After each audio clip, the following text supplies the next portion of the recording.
Welcome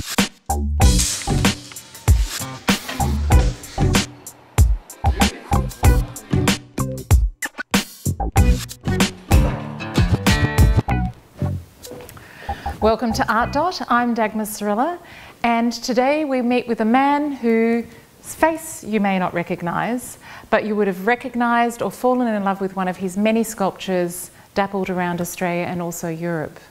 We meet today Peter Corlett, sculptor extraordinaire, who's responsible for Mr. Poet down in Brunswick Street, one of my favourites, our beloved Kylie Minogue down at the Docklands, Dame Edna, and the Connoisseur in the National Portrait Gallery, just to name a few. So today we meet with Peter and we get an inside view into a step-by-step process, I guess, to create this famous Australian figure. Let's see if you can recognise who it is.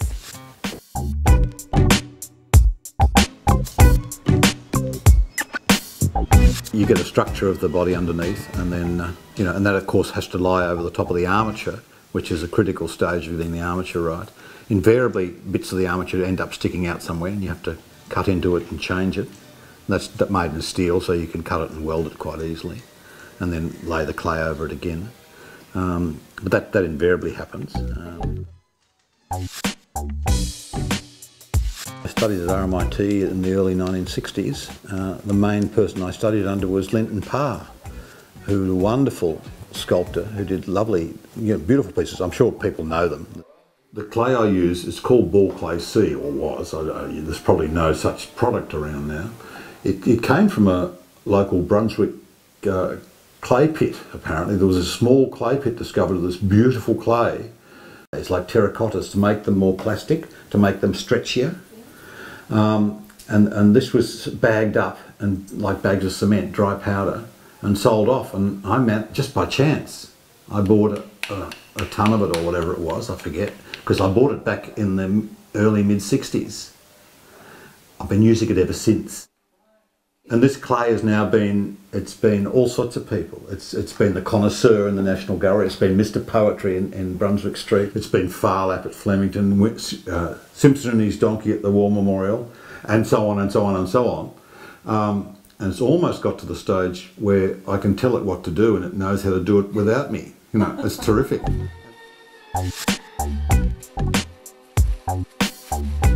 I wrapped it up in polythene. I find the best plastic to wrap them up in is dry cleaners plastic bags because it's very thin and the surface tension under the clay is really good. So if you put thick plastic, it doesn't sit as close and flat and the air gets in and it dries out. But I've wrapped things and had them wrapped for months and unwrapped them and they're still malleable and ready to work again.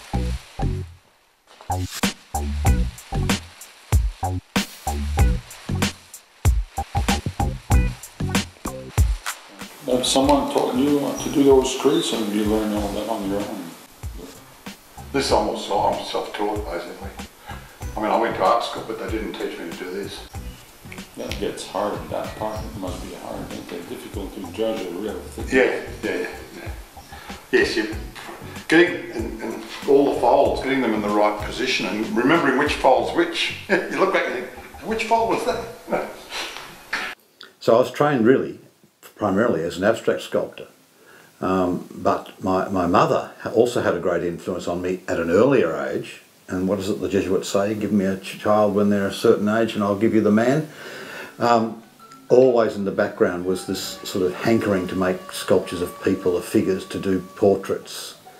And gradually, for many years I tried to work the two together, and I still do, because even my most figurative pieces have got an abstract basis and structure underlying them.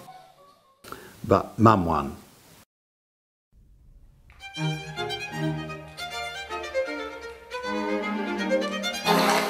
Oh, we're making plaster waste molds. That's what we're doing.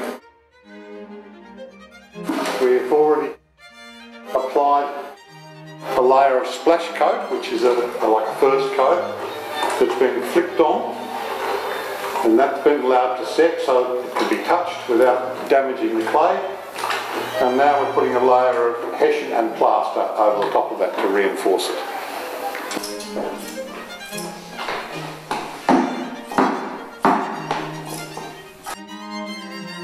I get much more enjoyment out of doing figurative work, but I don't make such a big distinction between them. I mean, I've spent my early years trying to rationalise the relationship between them. I just think it exists there anyway.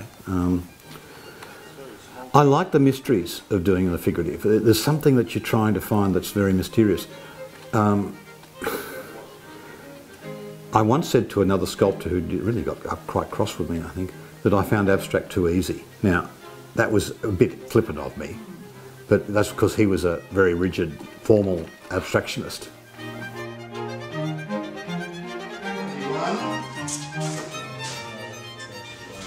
So sculpture is a bit of an everything. Yeah.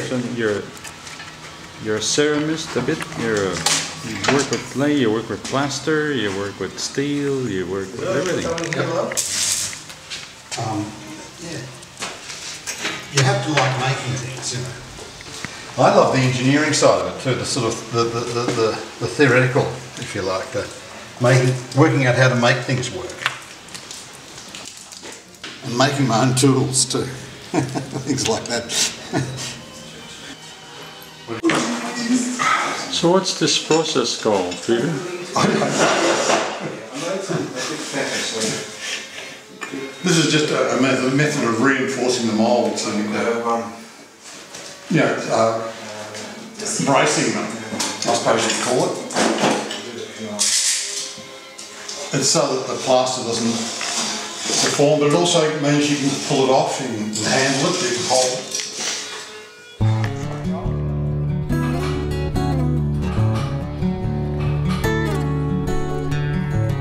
Yeah, I mean, your body does break down a bit after a time, but you do clever things, like you have hoists and things to lift it and so on.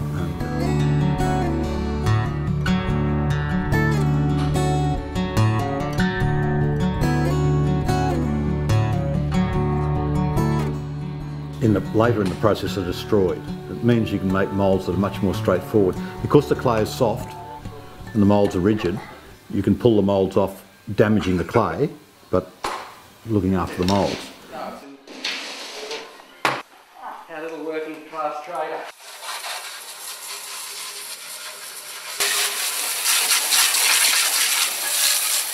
These are extremely precious.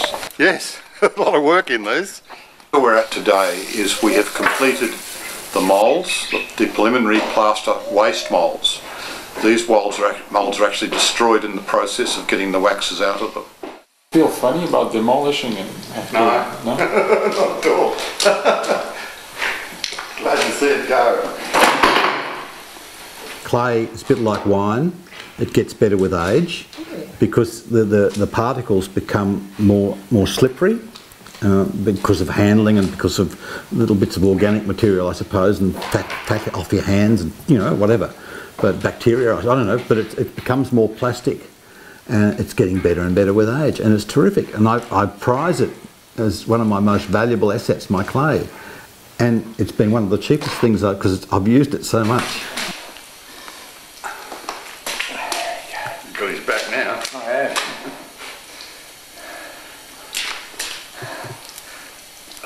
That was from Bob. Stab him in the back. In the process of taking moulds off it, you get little bits of plaster in it. And I go to a lot of trouble to pick all those out. And then it's stored away in big bins and compressed down so it's not full of air, and soaked and left ready so it's ready to use for the next sculpture. And that works really well. I'll be putting about 7 coats. I'll be putting exactly 7 coats actually. I know exactly what I'm going to be doing. Later I paint wax into the moulds to make a wax casting, and I use the fact that the moulds are rigid but fragile, and the wax is not super strong but has some flexibility. So the whole way through you're using various physical qualities of the materials to play off against each other to achieve the purpose and the end result that you want.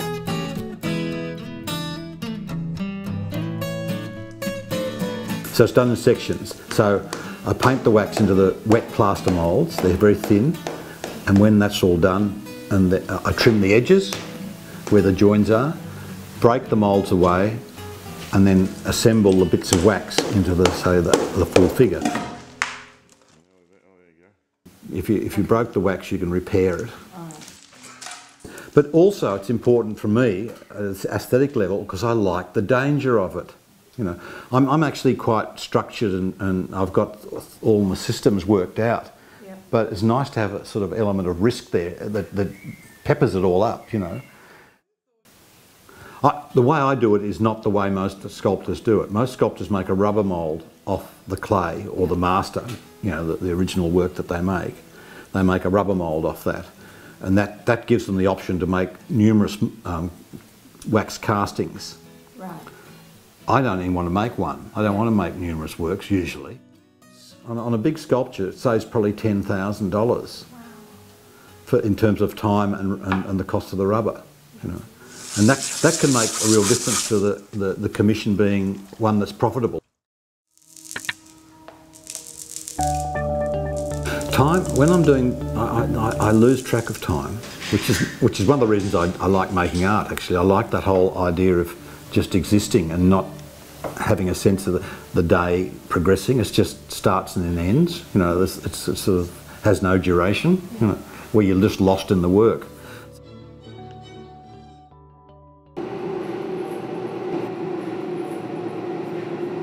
Lost wax investment casting is a very, very ancient process going right back to the early Greeks, to ancient China and the Bronze Age.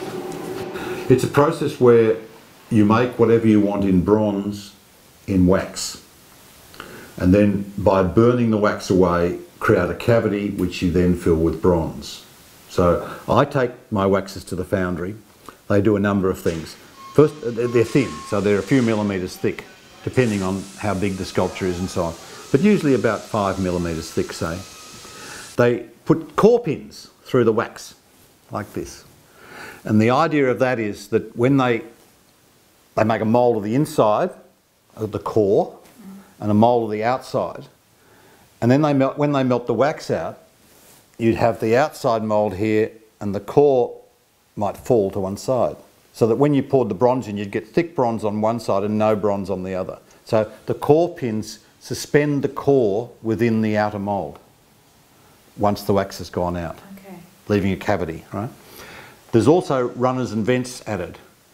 The runners are a system of tubes that are actually made out of styrene foam, which are incorporated within the mould, and when the wax burns out, the styrene foam vaporises, leaving a tube. And there's a network of these tubes attached to the wax sculpture. And there's another set of smaller tubes, which are the vents, which are done the same way, and they also burn out with the wax, leaving a system of ventilating holes, so that as the bronze runs in the feeding tubes, the runners, the gases run out through the vents. And that means that they place those strategically so that they work out where the bronze will come in and where the gases will leave, so they get no little airlocks or pockets where the bronze can't go to because there's gases built up there. And it's a real art, yeah. And the expense in bronze casting is the man hours and the expertise that they bring to it, and all that fiddly work of understanding and arranging these tubes in the right places. You know.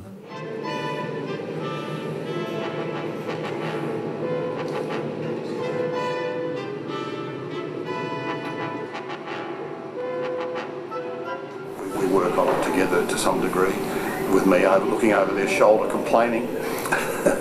Anyway, we get there in the end.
The cut through the middle of the figure is always made as a dead flat and usually dead horizontal, because that gives us a reference when we're doing all the finishing. For example, the legs of the sculpture, if we're doing a figure, we can sit it on the cut through waist on a levelling plate, which is an engineer's tool, you know, and we know exactly the angle of the feet, and so we can put the pins for fixing it into the base can be exactly perpendicular. If we cut it off at a funny angle, we'd never know what angle that pin should be at, you know. So a few little sort of, I love thinking ahead in an engineering sort of way.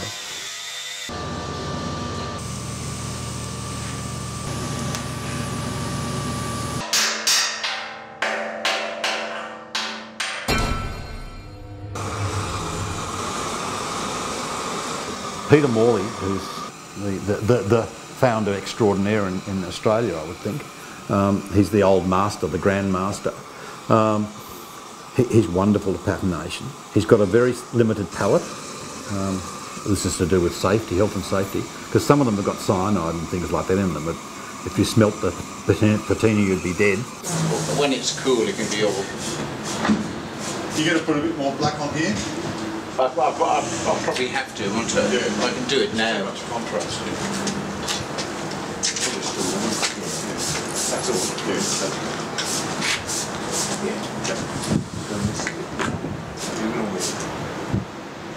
Instant suntan, Because we can use, you see, whether we use a straight wax or a black wax on it. Yes, yes. We might use a straight wax on the face and hands. And black on the rest. Yeah. Oh yes. Got a fresh bit? No, this is good. It's coming off quite easily, actually. So he's reduced it to a very simple palette of relatively safe chemicals, but they give him a good range of colours. And I usually do it, with my works, we do it together. He does all the work, I just stand there telling him I want it greener or more speckly or whatever it is. And then, so you put a layer of colour on, you'll rub into that then and remove some of it to bring out highlights in the bronze. And it really can make a huge difference to the way a sculpture reads and looks. Yeah.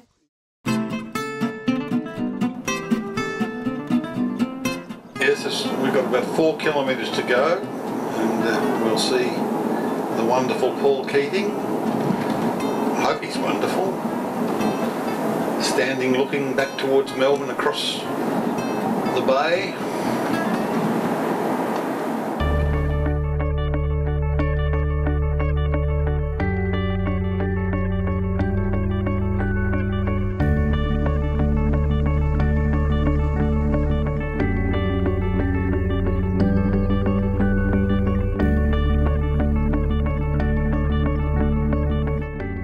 So Peter, what's your aim when you're making a sculpture? You saved the best one for last, don't you? To do the subject justice, I guess, and to do it with generosity. Yeah.